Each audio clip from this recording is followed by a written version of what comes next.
The black father was humiliated in front of his son.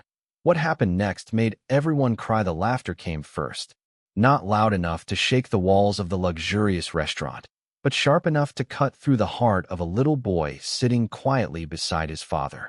Every head turned toward table 12. Crystal chandeliers poured warm golden light over polished marble floors, designer suits, sparkling jewelry, and expensive smiles. It was the kind of place where success wasn't simply admired, it was expected. Marcus Williams didn't belong there. His work boots were clean but worn. His dark blue maintenance uniform had been freshly ironed by his own hands before leaving home, though years of repairing elevators had permanently stained the sleeves. Across from him sat his 8-year-old son, Elijah. The boy had carefully combed his short curls before they left the apartment, proudly wearing the only dress shirt he owned. Today was special, very special. Earlier that afternoon, Elijah had won first place in his city's science fair. His prize wasn't money. It was something much bigger. Dinner at the city's most exclusive restaurant with all the finalists and their families. Marcus had almost refused. One glance at the invitation made his stomach tighten. He knew places like this. Places where people looked at your shoes before your eyes. Places where your skin and your paycheck often spoke louder than your character. But Elijah had smiled. "Dad, can we go?" Marcus could never say no to that smile. Now, only 15 minutes after arriving, he wished he had. A middle-aged businessman wearing an expensive Italian suit stood beside their table, swirling red wine inside a crystal glass. He looked Marcus up and down with poorly hidden disgust. "I'm sorry," the man said loudly enough for nearby tables to hear. "I thought this event was for the winners." Several guests chuckled. Marcus remained silent. The businessman continued. Or did the janitor accidentally follow the guests inside? More laughter. Elijah lowered his eyes. His little fingers tightened around his fork. Marcus felt something break inside him. Not because of himself. He had lived with disrespect his entire life. Construction sites, bus stations, luxury hotels, corporate buildings he repaired but could never afford to enter as a customer. Humiliation had become familiar. But watching it happen in front of his son, that pain was different. The restaurant manager hurried over. A nervous smile stretched across his face. "Sir, perhaps there's been some misunderstanding." Marcus quietly reached into his pocket and placed the invitation on the table. The manager looked down. His expression changed immediately. Oh, the invitation was authentic. Embossed seal. Official signatures. Everything correct. Still, the businessman refused to step back. You can't seriously expect people paying thousands for dinner to eat beside maintenance workers. Someone nearby whispered, "Exactly." Marcus slowly stood. He wasn't particularly tall. Years of physical labor had thickened his shoulders rather than lengthened his frame. He placed one gentle hand on Elijah's shoulder. "We can leave." Elijah looked up. "But Dad." "It's okay." Marcus smiled. A tired smile. "The food isn't what makes tonight special." The boy nodded, though tears had already gathered in his eyes. As they prepared to walk away, a soft voice interrupted. "They're staying." Silence spread across the dining room. Everyone turned. An elderly woman with silver hair slowly rose from the head table. Her name was Eleanor Whitmore. Most guests recognized her immediately. Founder of the Whitmore Foundation. Billionaire philanthropist. The woman sponsoring the entire science competition. Even the businessman straightened his posture. "Eleanor." She ignored him. Instead, she walked directly toward Marcus. "I invited every child who earned this honor." Her eyes shifted toward Elijah. "And every parent who sacrificed to help them get here." She smiled warmly. "So unless anyone here paid for this event besides me." No one answered. "Then I believe I decide who belongs." Complete silence. The businessman forced an awkward laugh. "I was only joking." Eleanor looked directly into his eyes. "No." Her voice remained calm. "You were revealing yourself." Several people quietly lowered their heads. Marcus thanked her. With a respectful nod. "You don't owe me gratitude," Eleanor replied softly. "You've already earned your seat." Dinner resumed. Conversations slowly returned. But something inside Elijah had changed. Throughout the meal, he barely touched his food. Instead, he kept glancing at his father. Watching him. Studying him. Marcus noticed. "You okay, champ?" Elijah hesitated. "Dad." "Yeah." "Why didn't you yell at him?" Marcus looked across the restaurant. The businessman was laughing again with his colleagues as if nothing had happened. Marcus took a slow breath. Because anger is expensive. Elijah frowned. It doesn't cost money. It costs peace. The boy thought carefully. Marcus continued. When people want you to become angry, sometimes they're trying to make you become someone you're not. So you just let them win? Marcus smiled. No. He gently tapped his son's chest. I refuse to let them decide who I become. Those words settled somewhere deep inside Elijah. Words he wouldn't fully understand until years later. Dinner ended with applause for every child. Each finalist received a certificate and shook Eleanor Whitmore's hand. When Elijah stepped forward, Eleanor leaned down slightly. What do you want to become? The boy answered without hesitation. Like my dad. The audience laughed softly. Eleanor didn't. She looked at Marcus instead. I think that's one of the finest ambitions I've ever heard. Marcus felt warmth rising behind his eyes. On the way home, they took the city bus. Neither of them minded. Marcus couldn't afford taxis very often. They sat together beneath flickering streetlights while rain softly kissed the windows. Elijah suddenly asked, Dad, are we poor? Marcus smiled. We don't have much money. Is that the same thing? Marcus looked outside. A homeless man shared half of his sandwich with another man beneath a bridge. No. He pointed toward the window. Being poor means lacking something important. Elijah watched quietly. Money helps. Marcus continued. But kindness, integrity, love, if you have those. He squeezed his son's shoulder. You're already richer than many people sitting in that restaurant tonight. The bus continued through the rainy streets. Neither of them noticed Eleanor Whitmore's black sedan following quietly several cars behind. Inside the vehicle, Eleanor hadn't spoken for nearly 20 minutes. Her assistant finally broke the silence. Ma'am, she continued staring through the rain-covered window.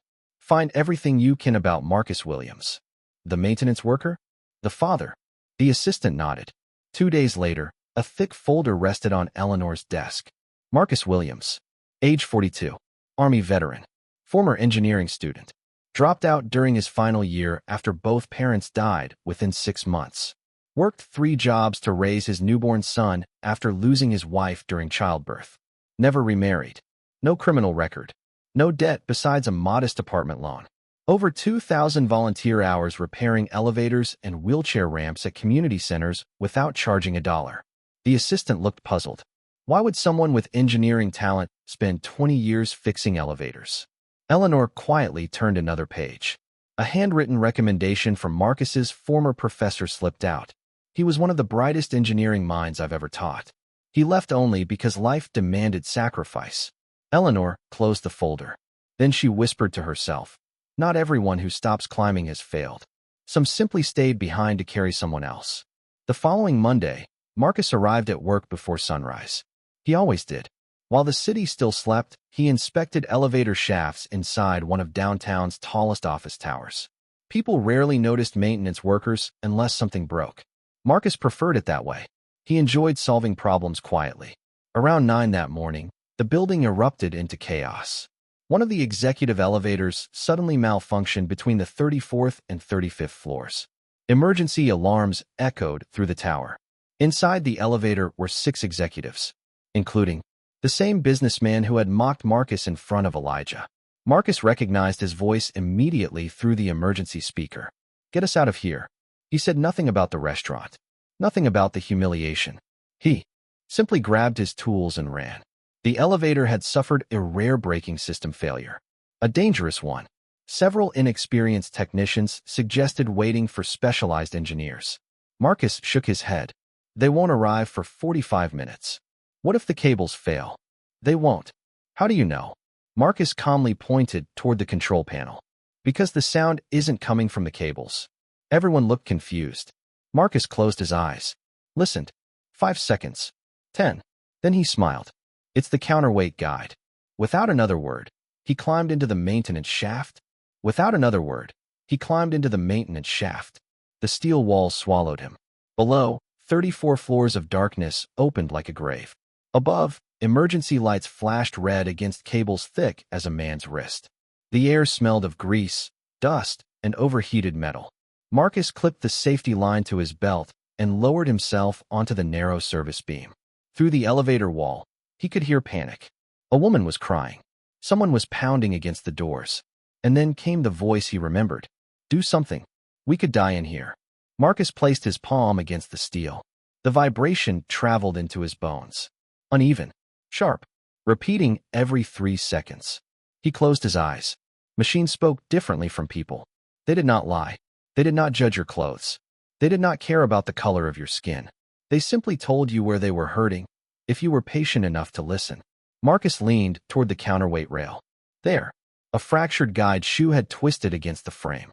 Each time the emergency brake tightened, the damaged metal pulled the elevator car slightly off balance.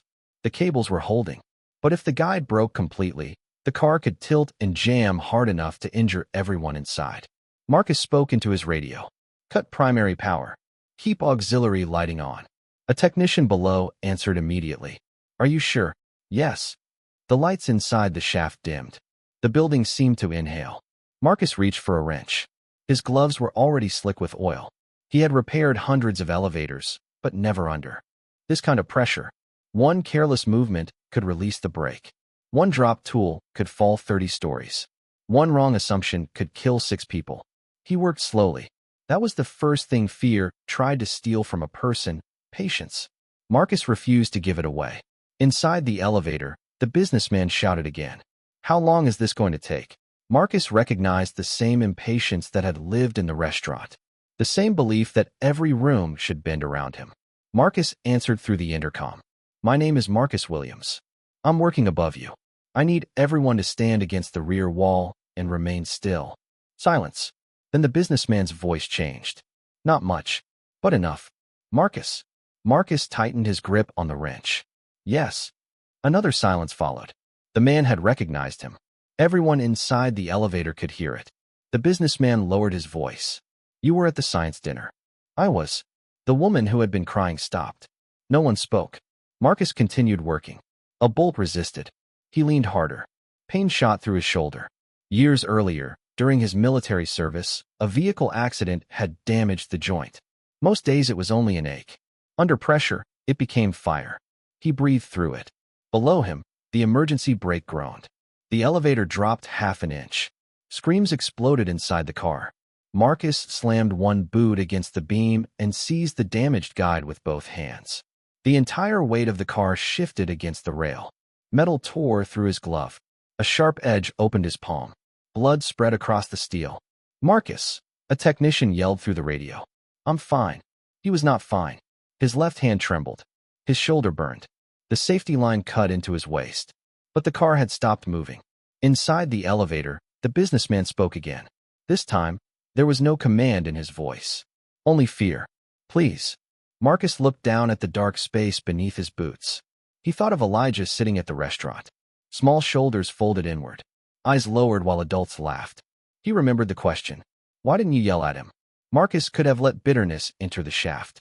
He could have moved slower. He could have reminded the man what humiliation felt like.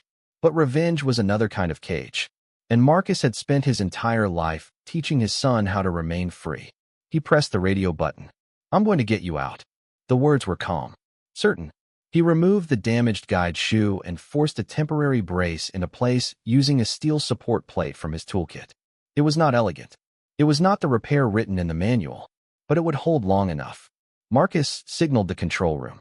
Release the brake in 3-second intervals. No more than 2 inches at a time. The technician hesitated.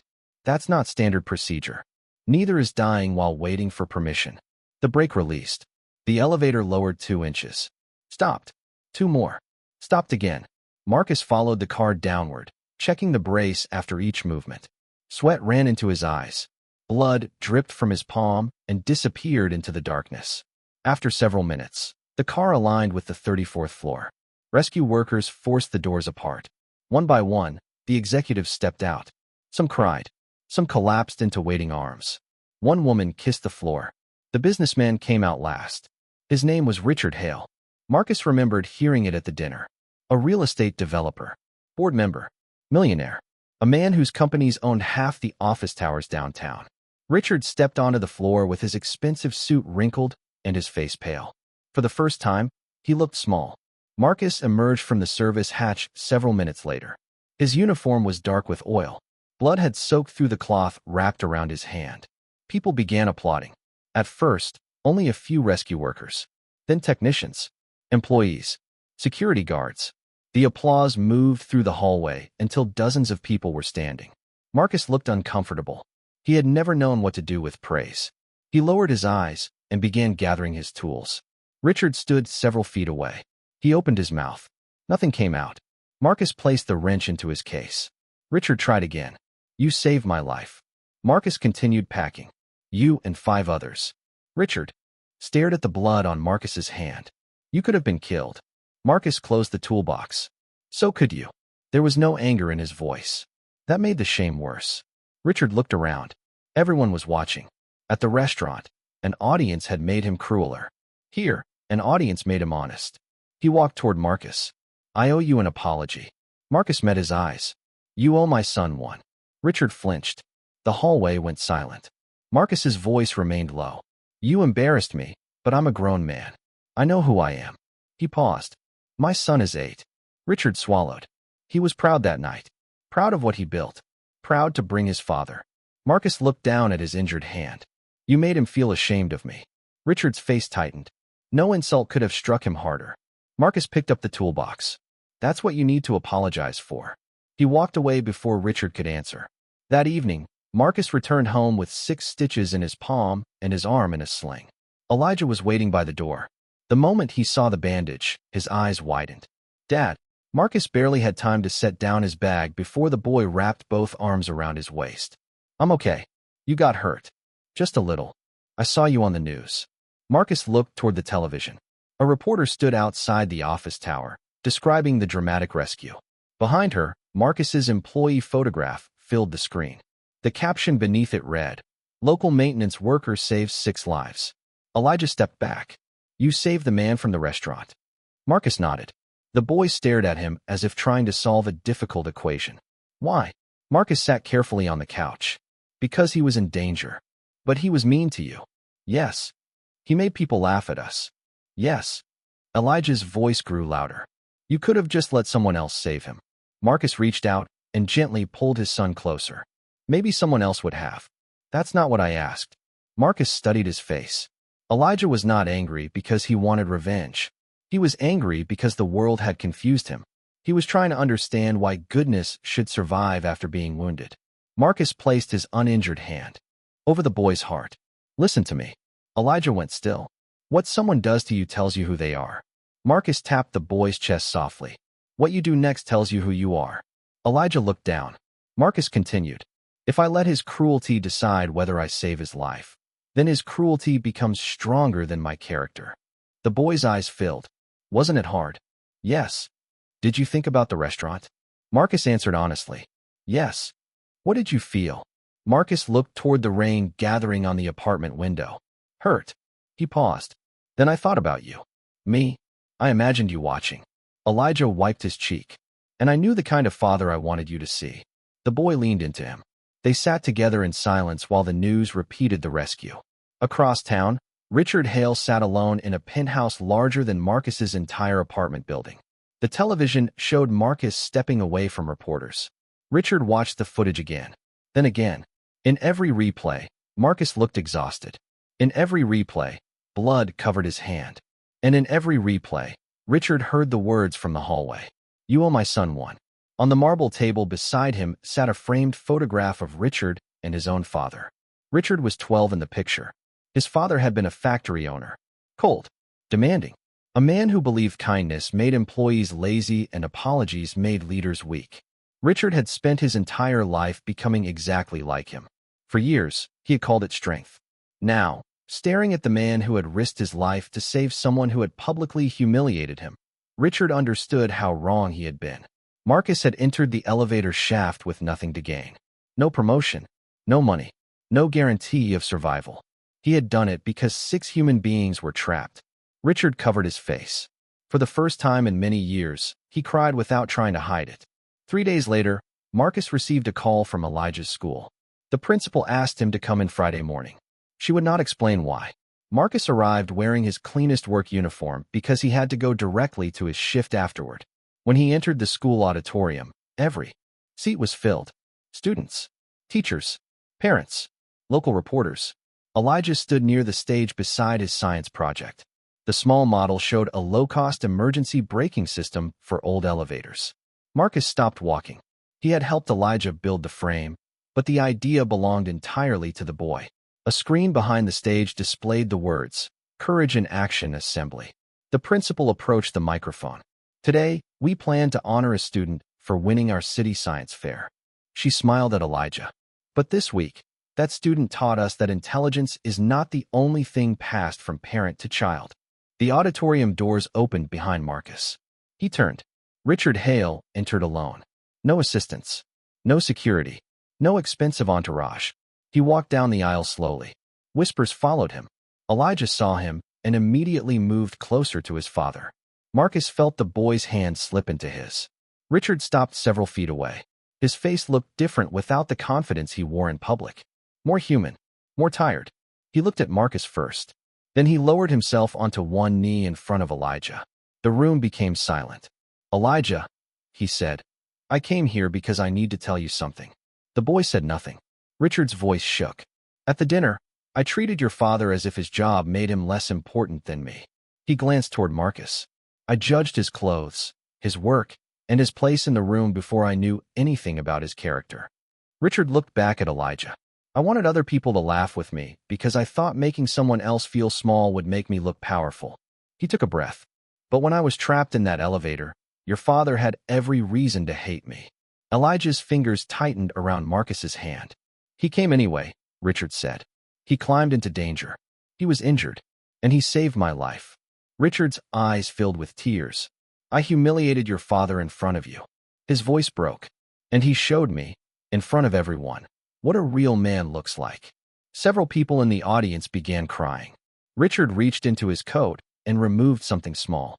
It was the restaurant invitation from the science dinner. He had somehow obtained a copy. On the back, he had written a message. He handed it to Elijah. The boy read it quietly. "To the son of the strongest man I have ever met. Never mistake cruelty for strength again." Elijah looked at his father. Marcus's eyes were wet. Richard remained on one knee. "I am sorry," he whispered. "Not to the audience. Not to the cameras. To the child. I was wrong." Elijah looked at him for a long time. Then he asked, "Are you still mean to maintenance workers?"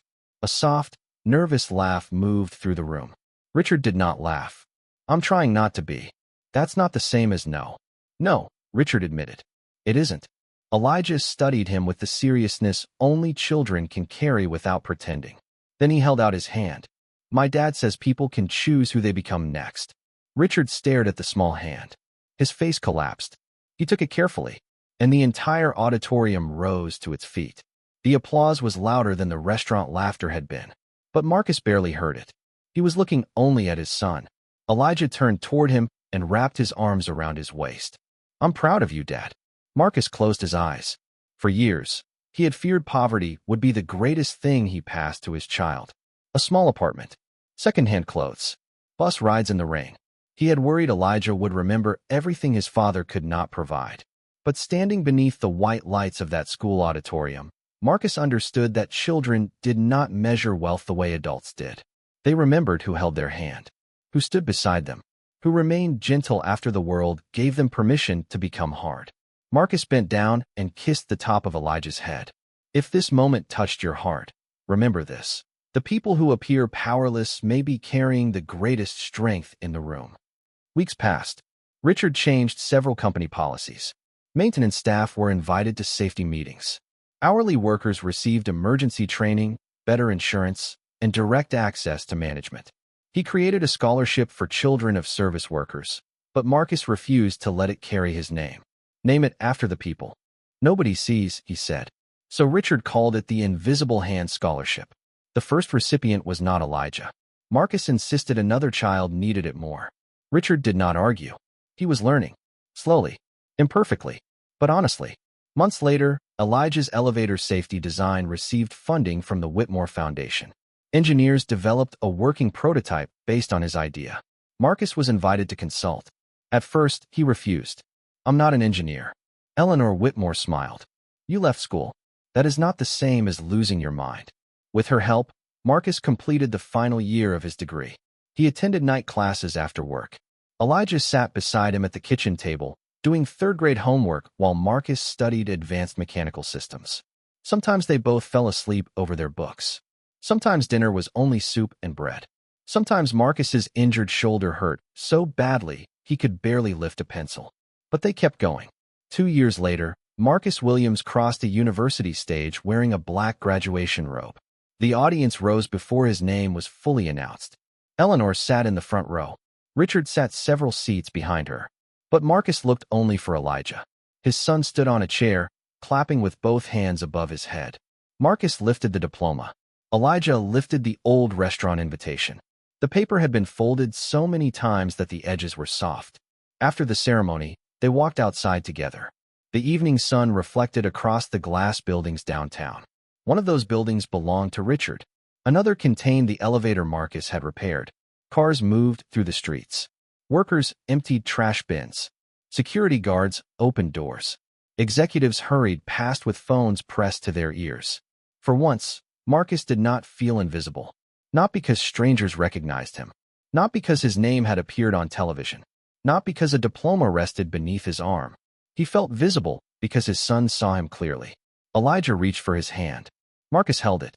They walked toward the bus stop as warm wind moved through the trees. Behind them, the university bells began to ring. Neither father nor son turned. Around, their shadows stretched across the pavement, side by side. And beneath the fading light, the boy's small shadow looked almost as tall as his father's.